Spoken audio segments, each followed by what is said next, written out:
Assalamualaikum warahmatullahi wabarakatuh.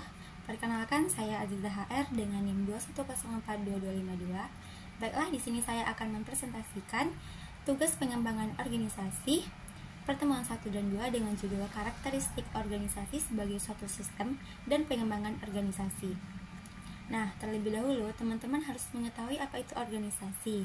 Nah, organisasi secara etimologis itu berasal dari dua bahasa. Nah, bahasa pertama yaitu bahasa Latin yang dimana artinya organum, dan bahasa Yunani yaitu organon, berarti alat, anggota, bagian atau badan.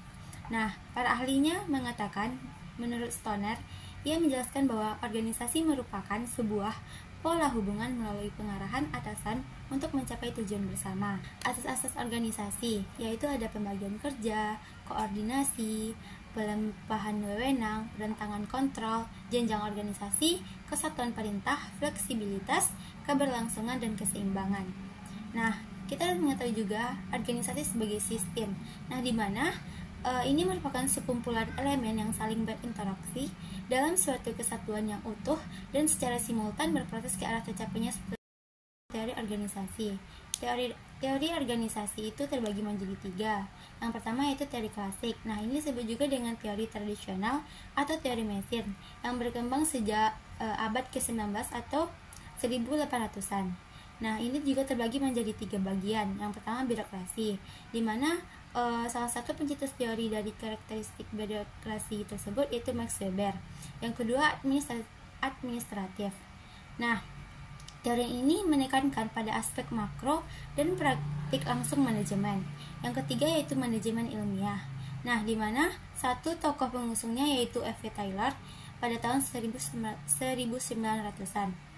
Kelemahan dari teori klasik ini yaitu mendapatkan kritik karena para pekerja diperlakukan layaknya mesin dengan pekerjaan yang sangat mekanistik, sehingga disebut dengan pendekatan mekanik.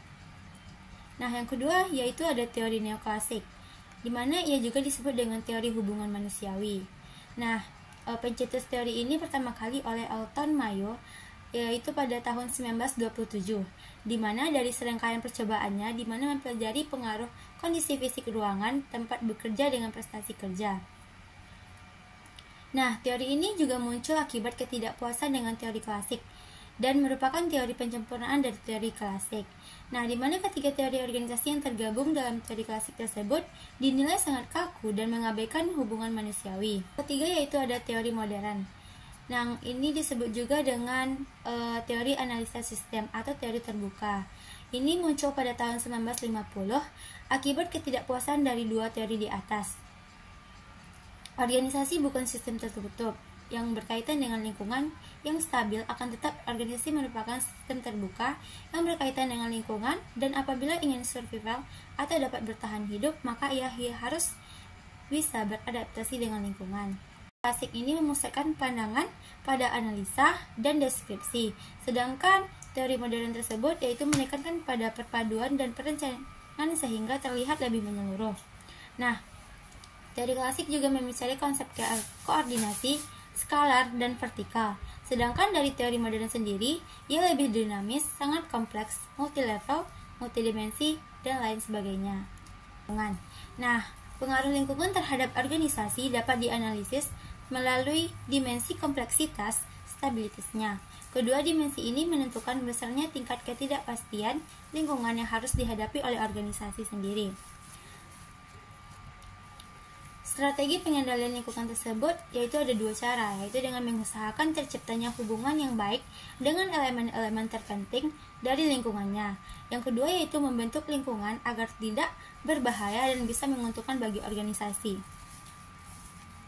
Poin selanjutnya yaitu tentang struktur organisasi, yaitu peta atau skema kerangka kerjasama yang menggambarkan keseluruhan unit kerja, kegiatan serta proses yang terjadi dalam suatu organisasi.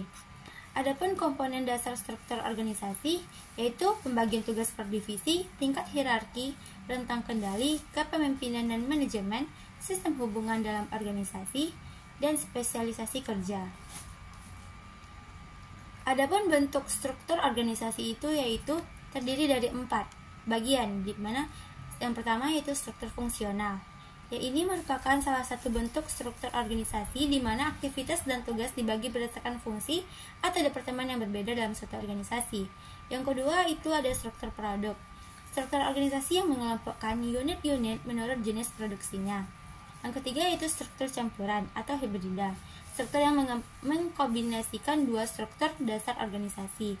Dan yang terakhir yaitu struktur matriks, yaitu memadukan keunggulan dari masing-masing struktur atau menghasilkan struktur organisasi yang mampu dengan cepat melakukan penyesuaian. Poin selanjutnya yaitu tentang keefektifan organisasi, di mana menurut Quinn dan Rahbaugh mengemukakan 4 model pengukuran efektivitas organisasi, yaitu ada model tujuan rasional, model hubungan manusia, model sistem terbuka, dan model proses internal. Yang selanjutnya itu tentang tahapan siklus kehidupan organisasi. Itu juga ada 4.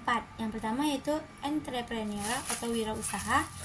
Yang kedua collectivity atau kolektivitas.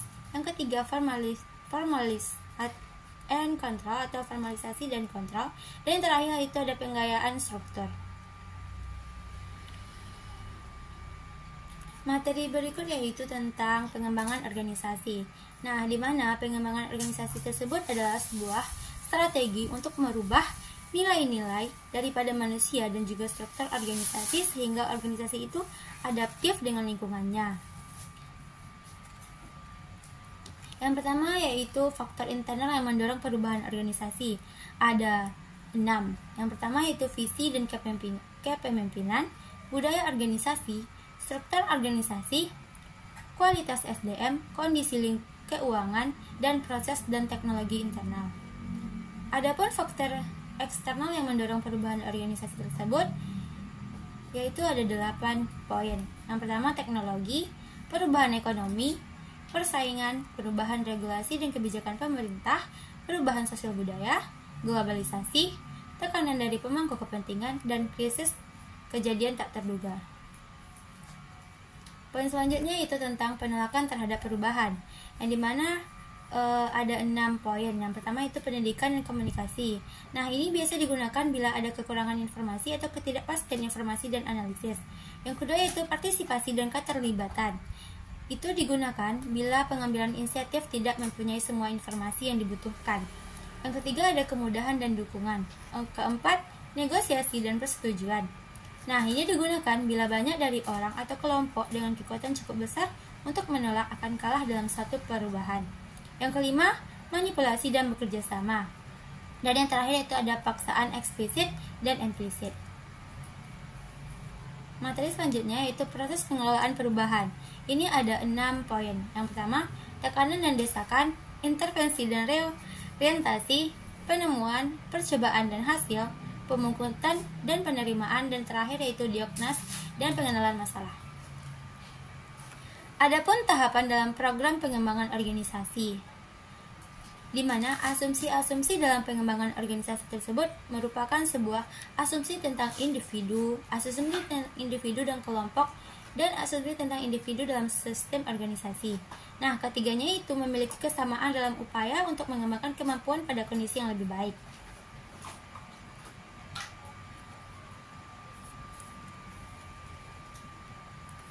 Materi selanjutnya yaitu tentang penelitian tindakan. Penelitian tindakan merupakan sebuah tindakan pemecahan masalah organisasi yang dilakukan dengan berbasiskan data maupun model-model teori. Nah, ini ada 4 tahap, yaitu yang pertama tahap penilaian keadaan, tahap pemecahan masalah, tahap implementasi, dan tahap evaluasi. Adapun hal-hal yang perlu diperhatikan dalam tahap evaluasi ini yaitu peninjauan program, yang mana artinya di mana setiap kegiatan harus dikaitkan dengan keseluruhan program dan menentukan fakta baru. Nah, di mana hal ini berkaitan dengan 4 komponen di atas. Yang ketiga yaitu ada bersifat positif. Yang keempat, memfokuskan pada hal-hal yang sedang berlangsung, dan yang terakhir yaitu menciptakan penghargaan dan keyakinan bahwa keadaan akan menjadi baik. Baiklah, hanya itu hasil presentasi saya. Assalamualaikum warahmatullahi wabarakatuh.